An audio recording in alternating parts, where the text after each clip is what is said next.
नमस्कार दोस्तों, मैं आप सभी का स्वागत करता हूं डिफेंस मास्टर पर। और एक नया आपके लिए सेशन लेकर आया हूं करंट अफेयर का for your upcoming various written examination and SSB interview.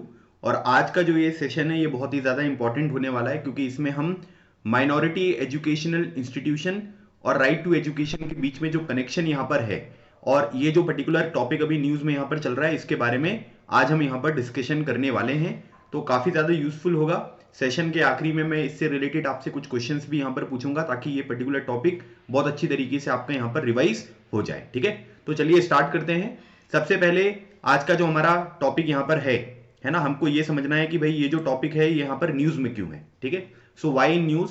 सो अभी क्या हुआ है कि रिसेंटली सुप्रीम कोर्ट ने जो है एक पिटीशन यहाँ पर आई थी उनके पास, और इसमें यहाँ पर ये बोला गया था कि जो माइनॉरिटी एजुकेशनल इंस्टीट्यूशंस हैं, और जो भी, जैसे इसमें अगर एग्जाम्पल हम देखेंगे तो जैसे मदरसाज हो गए या वैदिक स्कूल हो गए, तो हमारे देश में आप सभी को पता है कि राइट टू एजुकेशन जो है वो यहाँ पर आपको देखने को मिलेगा, जिसमें 6 साल से लेकर 14 साल तक के बच्चों को फ्री एजुकेशन यहाँ पर प्रोवाइड की जाती है।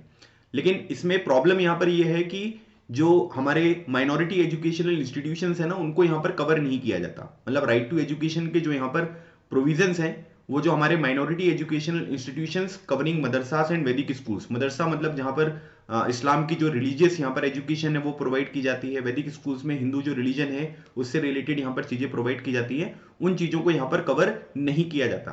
तो अब यहाँ पर क्या हुआ कि इस पर्टिकुलर सोसाइटी से जो लोग यहाँ पर बिलोंग करते हैं उनको ये लगता है कि यार हमको एक्सक्लूड कर दिया, तो हमको एक्सक्लूड क्यों किया। और इसी वजह से यहाँ पर क्या है कि सुप्रीम कोर्ट में एक पिटीशन जो है वो यहाँ पर फाइल करी गई। सुप्रीम कोर्ट ने यहाँ पर ये मना कर दिया कि हम इस पर्टिकुलर पिटीशन के ऊपर यहाँ पर कोई भी डिस्कशन जो है वो यहाँ पर नहीं करेंगे, क्योंकि बहुत सालों से ये चीजें यहाँ पर चली आ रही हैं और किसी तरीके का कोई विवाद जो है वो अभी तक देखने को नहीं मिला। और इसी वजह से यहाँ पर आप ये कह सकते हैं कि सुप्रीम कोर्ट ने डिनाई कर दिया कि इसके ऊपर कोई भी जो कार्रवाई है वो उनकी तरफ से यहाँ पर नहीं की जाएगी। ठीक है, अब दूसरी बात अगर आप देखोगे तो देखिए, राइट टू एजुकेशन जो एक्ट है वो 2009 में यहाँ पर इंप्लीमेंट किया गया। अगस्त महीना जो यहाँ पर था उस टाइम पीरियड पर जो है इसका इंप्लीमेंटेशन हुआ। 2009 के बाद इसमें क्या हुआ कि 2012 में जो है वो यहाँ पर इसमें कुछ अमेंडमेंट किए गए। अमेंडमेंट में अगर हम यहाँ पर देखेंगे तो यहाँ पर क्या हुआ था कि जो भी यहाँ पर ये माइनॉरिटी एजुकेशनल इंस्टीट्यूशंस है उनको एक्सक्लूड किया गया। मतलब इसमें लिखा हुआ है कि exclusion of this institution was specifically inserted into the 2009 act by the amendment of अगस्त 2012। मतलब स्टार्टिंग से ये चीजें नहीं थी, 2012 में इनको एक्सक्लूड करने के लिए एक प्रोविजन जो है वो एक्ट में यहां पर इंक्लूड किया गया। फिर उसके बाद एक पर्टिकुलर ऑर्गेनाइजेशन है, ठीक है, जिसका नाम है एनसीपीसीआर। ठीक है, तो एनसीपीसीआर के बारे में अगर हम देखेंगे तो एनसीपीसीआर का तो सबसे पहले देखो एक आपको फुल फॉर्म यहां पर पता होना चाहिए, है ना। एनसीपीसीआर जो है ये है national commission for protection of child rights. ठीक है, तो अभी के टाइम पीरियड पर इसके जो यहाँ पर चेयरमैन है, इनका नाम है श्री प्रियंक कानूनगो। ठीक है, तो आप इनकी ये फोटो यहाँ पर देख सकते हैं। लेकिन ये जो है ये पहले चेयरमैन नहीं है एनसीपीसीआर के। एनसीपीसीआर का जब फाउंडेशन 2007 में यहाँ पर किया गया था, तो श्रीमती शांता सिन्हा जी जो है उनको यहाँ पर इसका पहला चेयरमैन यहाँ पर अपॉइंट किया गया था। लेकिन अभी के टाइम पीरियड पर प्रियंक कानूनगो जो है वो एनसीपीसीआर के चेयरमैन आपको देखने को मिलेंगे। ठीक है, तो यहां पर क्या हुआ है कि एनसीपीसीआर जो है वो बच्चों के अधिकारों के संरक्षण के लिए यहां पर बनाई गई है। और इसमें यहां पर क्या है कि इनकी अलग अलग तरीके की रिपोर्ट्स आपको देखने को मिलेगी, जिसमें ये बात साफ यहां पर देखने को मिलती है कि जो माइनॉरिटी इंस्टीट्यूशंस हैं, जैसे हमारे देश में अगर आप माइनॉरिटी के बारे में बात करेंगे तो कॉन्स्टिट्यूशन में ये चीज यहां पर मेंशन नहीं करी गई है, लेकिन यहां पर बोला जाता है कि जो रिलीजियस माइनॉरिटी है और जो लिंग्विस्टिक माइनॉरिटी है उनके लिए यहां पर प्रोविजन आपको देखने को मिलेंगे। तो इन्होंने ये बोला है इनकी रिपोर्ट में कि माइनॉरिटी इंस्टीट्यूशन जो है उनका नंबर बहुत डिसप्रोपोर्शनेट है ना। मतलब बिल्कुल जिस तरीके से एक प्रपोर्शन में यहाँ पर चीजें होनी चाहिए वो यहाँ पर देखने को नहीं मिलती हैं। और जो भी माइनॉरिटी इंस्टीट्यूशंस हैं वो माइनॉरिटीज के लिए बनाए गए थे, लेकिन यहाँ पर अगर आप डोमिनेंस देखेंगे तो नॉन माइनॉरिटी जो यहाँ पर कैटेगरी है उनका डोमिनेंस यहाँ पर देखने को मिलता है। तो इस तरीके की बात जो है वो अलग अलग तरीके की जो रिपोर्ट्स यहाँ पर निकल कर आती हैं उसमें साफ तौर पर आपको देखने को मिल रही है। ठीक है, तो एक बात ये भी आपको ध्यान रखना है। अब हम यहां पर देखते हैं कि जो अलग अलग तरीके के प्रोविजंस है, जैसे अगर आप देखोगे माइनॉरिटी एजुकेशनल इंस्टीट्यूशंस को लेकर क्या प्रोविजन है, और right to free and compulsory education जिसको हम यहां पर आरटीई कहते हैं, उसके लिए क्या क्या प्रोविजन यहां पर दिए गए हैं, लीगल प्रोविजन, उनके बारे में बात करेंगे। ठीक है, तो राइट टू एजुकेशन जो है वो आपको आर्टिकल 21A के अंतर्गत यहां पर देखने को मिलेगा। तो इसमें यहां पर क्या बोला गया है कि फ्री एंड कंपलसरी एजुकेशन जो है वो यहां पर प्रोवाइड की जाएगी 6 से 14 साल तक के बच्चों को, चाहे वो कोई सरकारी स्कूल हो चाहे वो कोई प्राइवेट स्कूल हो, वहां पर क्या होगा कि आप ये कह सकते हैं कि जो फ्री एंड कंपलसरी एजुकेशन है वो यहाँ पर दिया जाएगा। लेकिन याद रखिएगा सरकारी जो स्कूल्स होते हैं उसमें तो प्रोवाइड किया जाएगा, लेकिन प्राइवेट स्कूल में पूरी तरीके से प्रोवाइड नहीं होता है। उसमें कुछ सीटें जो है वो आपको, जो हमारे सोशली बैकवर्ड क्लासेस हैं उनके लिए यहाँ पर रिजर्व आपको देखने को मिलेगा, मतलब जो वीकर सेक्शन है उनके लिए यहाँ पर रिजर्व सीट्स यहाँ पर करनी पड़ती है। 25% का रिजर्वेशन आपको देखने को मिलेगा। इसके ऊपर एक मूवी भी आई थी, आपने देखा होगा, हिंदी मीडियम। सो उसमें इस सब तरीके की जो चीजें हैं ना उनको काफी अच्छी तरीके से यहाँ पर दर्शाया गया है। तो क्या हुआ कि 6 साल से 14 साल तक के जो बच्चे हैं उनको यहाँ पर free and compulsory education provide की जाएगी, और इसके लिए हमारे संविधान में आर्टिकल 21A जो है वो यहाँ पर इंसर्ट किया गया। याद रखिएगा आर्टिकल 21A को जो इंसर्ट यहां पर किया गया, उसके लिए संविधान में जो संशोधन यहां पर किया गया था वो 86 अमेंडमेंट जो एक्ट था 2002 का, उसके तहत किया गया था। लेकिन इस आर्टिकल को जो है इंप्लीमेंट करने के लिए राइट टू एजुकेशन जो एक्ट है वो अगस्त 2009 में इंप्लीमेंट किया गया। तो याद रखिएगा अगर आरटीई के बारे में बात करेंगे तो 2009 आंसर यहां पर होगा, और अगर फंडामेंटल राइट के बारे में बात करेंगे तो अमेंडमेंट का जो ईयर है वो 2002 आपको यहां पर देखने को मिलेगा। अब इसमें यहां पर क्या हुआ कि इस एक्ट ने मैंडेट कर दिया कि 25% रिजर्वेशन जो है वो जो डिसएडवांटेज सेक्शन होगा सोसाइटी का उसको यहां पर प्रोवाइड किया जाएगा। अब ये डिसएडवांटेज सेक्शन यहां पर कौन कौन से होंगे? जो शेड्यूल कास्ट आपको देखने को मिलते हैं, शेड्यूल ट्राइब्स देखने को मिलते हैं, सोशली जो बैकवर्ड क्लासेस देखने को मिलते हैं, या फिर जो डिफरेंटली एबल्ड हैं, जो दिव्यांग लोग हैं, उनको यहां पर रिजर्वेशन प्रोवाइड किया गया 25%। अगर 25% का रिजर्वेशन जो भी प्राइवेट स्कूल वगैरह होते हैं उसमें भी नहीं दिया जाएगा तो उनके अगेंस्ट यहां पर कंप्लेन हो सकती है, और फिर जो भी लीगल एक्शन होगा उस स्कूल के अगेंस्ट यहां पर लिया जा सकता है। लेकिन संविधान में अगर हम आर्टिकल 29 और 30 के बारे में यहां पर बात करेंगे तो यहां पर क्या होता है कि इसमें जो प्रोविजन यहां पर आपको देखने को मिलेंगे, तो इसमें यहां पर क्या होता है कि जो माइनॉरिटीज हैं, है ना, मतलब जो यहां पर आपको माइनॉरिटीज देखने को मिलेंगे और उनके द्वारा जो यहां पर रन किए जाने वाले इंस्टीट्यूशंस हैं, माइनॉरिटी रन इंस्टीट्यूशंस, उनको लेकर प्रोविजन जो है वो आर्टिकल 29 और 30 में दिया गया है। तो ये क्वेश्चन भी आपके एग्जामिनेशन के लिए काफी इंपॉर्टेंट हो सकता है। अब इसमें यहां पर ये बोला गया कि जो भी माइनॉरिटी इंस्टीट्यूशंस हैं उनके पास एक फंडामेंटल राइट है। कौन से आर्टिकल के तहत? आर्टिकल 30 के तहत, कि भाई वो यहां पर क्या कर सकते हैं कि अपना जो भी एजुकेशनल इंस्टीट्यूशंस हैं अपनी चॉइस के अकॉर्डिंग उनको एस्टेब्लिश कर सकते हैं और उसको उसी के अकॉर्डिंग यहां पर जो है वो रन किया जा सकता है। ये माइनॉरिटी जो इंस्टीट्यूशंस हैं उनको यहां पर ये अधिकार हमारे संविधान में आर्टिकल 30 के तहत यहां पर प्रोवाइड किया गया। फिर उसके बाद अगर आप देखेंगे तो राइट टू एजुकेशन जो एक्ट यहां पर है उसमें यहां पर क्या किया था कि कुछ जो उसके सेक्शन है उसमें यहां पर चीजें जो परिवर्तित करी गई। जैसे आर्टिकल अगर आप देखोगे सेक्शन 14 और सेक्शन 15, ये किसकी बात कर रहा हूं मैं? राइट टू एजुकेशन एक्ट जो है यहां पर उसके बारे में बात कर रहा हूं। तो इसमें यहां पर क्या है कि कुछ चीजें जो है वो अमेंड करके इसमें ऐड करी गई। जैसे सेक्शन 15 के बारे में अगर आप देखोगे आरटीई एक्ट का, तो वो ये बोलता है कि इस पूरे के पूरे एक्ट में जो भी चीजें यहां पर बताई गई हैं, जो भी चीजें यहां पर इंक्लूड करी गई हैं, वो सारी चीजें मदरसास, वैदिक जो पाठशालास होती हैं और जो एजुकेशनल इंस्टीट्यूशंस हैं जिसमें रिलीजियस इंस्ट्रक्शंस यहां पर दी जाती हैं। रिलीजियस इंस्ट्रक्शंस का मतलब यहां पर क्या हुआ कि धर्म से रिलेटेड जो यहां पर ज्ञान बच्चों को प्रोवाइड किया जाता है, उन सब लोगों के ऊपर राइट टू एजुकेशन जो एक्ट होगा वो यहां पर अप्लाई नहीं होगा। और इसी वजह से आप ये कह सकते हैं कि जो पिटीशन अभी सुप्रीम कोर्ट में यहां पर फाइल करी गई थी उसका कारण यही था, क्योंकि इस सेक्शन 15 के तहत अगर आप देखोगे तो इसमें क्या है कि क्लियरली मेंशन किया गया है कि इस पर्टिकुलर एक्ट के जो यहां पर प्रोविजंस हैं वो मदरसास और वैदिक पाठशालास में इंक्लूड यहां पर नहीं किए जाएंगे। ठीक है, तो ये पॉइंट आपको पता होना आवश्यक है।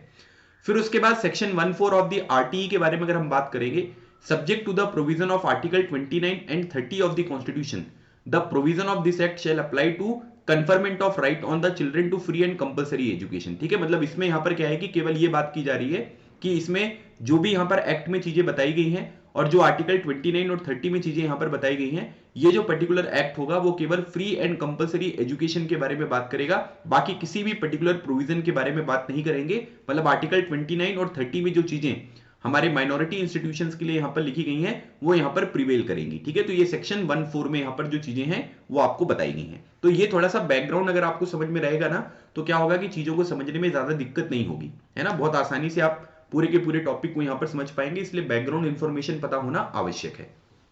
अब यहां पर जो पेटिशनर है उनका आर्गुमेंट यहां पर क्या है, तो इन्होंने यहां पर ये बताया है, पहला पॉइंट जो इनको तरफ से यहां पर दिया गया उसमें ये बोला गया कि अवॉइडिंग रिलीजियस कॉनोटेशन इन फॉर्मेटिव ईयर्स। देखो क्या है कि सेक्शन 14 और सेक्शन 15 यहां पर क्या है कि जो बच्चे 6 साल से लेकर 14 साल तक के बच्चे हैं उनका ये फॉर्मेटिव ईयर होता है। मतलब अगर आप देखोगे तो बचपन में बच्चों का डेवलपमेंट यहां पर आपको देखने को मिलेगा। तो अब यहां पर क्या है कि राइट टू एजुकेशन वाली जो चीजें हैं, अगर उनको इंप्लीमेंट आप नहीं करोगे तो बच्चों को क्या होगा कि रिलीजियस जो ज्ञान यहां पर होता है ना, वो चीजें इनको जो माइनॉरिटी इंस्टीट्यूशन है वो यहां पर प्रोवाइड की जाएंगी। तो 6 साल से लेकर 14 साल तक के बच्चों के अंतर्गत यहां पर क्या होगा कि आप ये कह सकते हैं कि जो धार्मिक चीजें होती हैं वो यहां पर आपको उनके दिमाग में डाल रहे हो, तो इससे क्या होगा कि उसका जो सर्वांगीण यहां पर विकास होता है वो चीजें यहां पर देखने को नहीं मिलेंगी। दूसरी बात, फ्री एंड कंपलसरी एजुकेशन जो है वो तो ठीक है, लेकिन लेवल प्लेइंग फील्ड भी प्रोवाइड करना बहुत जरूरी है। Introduction of common syllabus and common curriculum would enable every child to be placed on a level playing field for the challenges of the future. अब यहां पर क्या है कि जो माइनॉरिटी इंस्टीट्यूशंस हैं जहां पर धार्मिक चीजें यहां पर सिखाई जाती हैं, उनका जो सिलेबस है, करिकुलम है, वो एक अलग तरीके का आपको देखने को मिलेगा, है ना। लेकिन जो नॉर्मल स्कूल में यहां पर पढ़ाया जाता है वो एक अलग तरीके का यहां पर होगा। तो क्या होगा कि लेवल प्लेइंग फील्ड यहां पर दोनों जो यहां पर इंस्टीट्यूशंस के लोग हैं उनके बीच में यहां पर देखने को नहीं मिलेगी। और भविष्य में जो भी यहां पर चैलेंजेस यहां पर आएंगे, दोनों लोग यहां पर क्या है, कुछ लोग उसको आसानी से टैकल कर लेंगे और जो माइनॉरिटी इंस्टीट्यूशंस में यहां पर एजुकेशन प्रोवाइड की जाती है वो लोग टैकल नहीं कर पाएंगे। तो इससे यहां पर क्या है कि प्रॉब्लम आपको देखने को मिल रही है। तो लेवल प्लेइंग फील्ड प्रोवाइड करना जो है वो बहुत जरूरी है। पिटिशनर ने यहां पर ये बात भी यहां पर बताई है। Right of a child should not be restricted only to free education, है ना। मतलब बच्चों के अधिकार जो यहां पर दिए हैं आपने फ्री एजुकेशन तक, यहां पर रिस्ट्रिक्शंस उसमें नहीं होनी चाहिए, but must be extended to have equal quality education, है ना। कि आपने केवल फ्री एजुकेशन की बात कर ली और केवल उसी के ऊपर आप फोकस कर रहे हो, लेकिन हमें यह भी चीज इंश्योर करना पड़ेगा कि हम बच्चों को क्वालिटी एजुकेशन यहां पर प्रोवाइड करें और किसी भी तरीके का डिस्क्रिमिनेशन यहां पर ना हो, ठीक है। चाहे वो बच्चों का सामाजिक, आर्थिक और जो भी यहां पर कल्चरल बैकग्राउंड है उसके बेसिस पे कोई डिस्क्रिमिनेशन यहां पर नहीं होना चाहिए और सभी को समान तरीके की एजुकेशन जो भविष्य में उनके लिए मददगार यहां पर साबित हो, उस तरीके की एजुकेशन यहां पर प्रोवाइड करनी चाहिए। यह पिटिशनर ने यहां पर आर्गुमेंट जो है वो यहां पर दिया है। तीसरी बात यहां पर बताई गई है, adhering to constitutional values it would be meaningfully contribute in achieving the great golden goals as set out in the preamble, particularly fraternity, unity and national integration. देखो सबसे इंपॉर्टेंट बात है कि अगर हम यहां पर क्या करेंगे कि कुछ लोगों को यहां पर बाहर करेंगे, ठीक है, और कुछ लोगों को उस चीजों का जो फायदा है वो यहां पर आपको प्रोवाइड करने को देखने को मिलेगा, तो इससे आप ये कह सकते हैं कि कहीं ना कहीं जो देश की एकता है, ठीक है, उसमें यहां पर क्या होगा कि उसमें जो है वो प्रॉब्लम यहां पर होगी। नेशनल इंटीग्रेशन किस तरीके से हो पाएगा, और फ्रेटर्निटी, फ्रेटर्निटी का मतलब होता है बंधुत्व, तो आप यहां पर ये कह सकते हैं कि उसमें जो है वो प्रॉब्लम होगी। इसलिए यहां पर क्या है कि इन लोगों को भी कवर करके जो है हमको सब जगह पर एक यूनिटी वाला जो कॉन्सेप्ट है वो यहां पर अप्लाई करना चाहिए। और देयरफॉर पिटिशनर ने यहां पर यह कहा कि कोर्ट में declare section 14 and 15 of the 2009 act arbitrary and irrational, ठीक है। तो मतलब इसको यहां पर क्या है कि नल एंड वॉइड जो है वो कोर्ट यहां पर डिक्लेयर करे, लेकिन कोर्ट ने कह दिया कि हम इस चीज के ऊपर कोई भी चीज जो है वो कार्रवाई नहीं करेंगे, ठीक है। तो अब अगला क्वेश्चन यहां पर यह आता है कि वे फॉरवर्ड यहां पर क्या हो सकता है। देखिए हम लोगों को जो है वो रिव्यू करना पड़ेगा the exemption made under RT with respect to minority institution. जो माइनॉरिटी इंस्टीट्यूशंस को यहां पर कवर नहीं किया गया उसको एक बार रिव्यू करने की आवश्यकता है।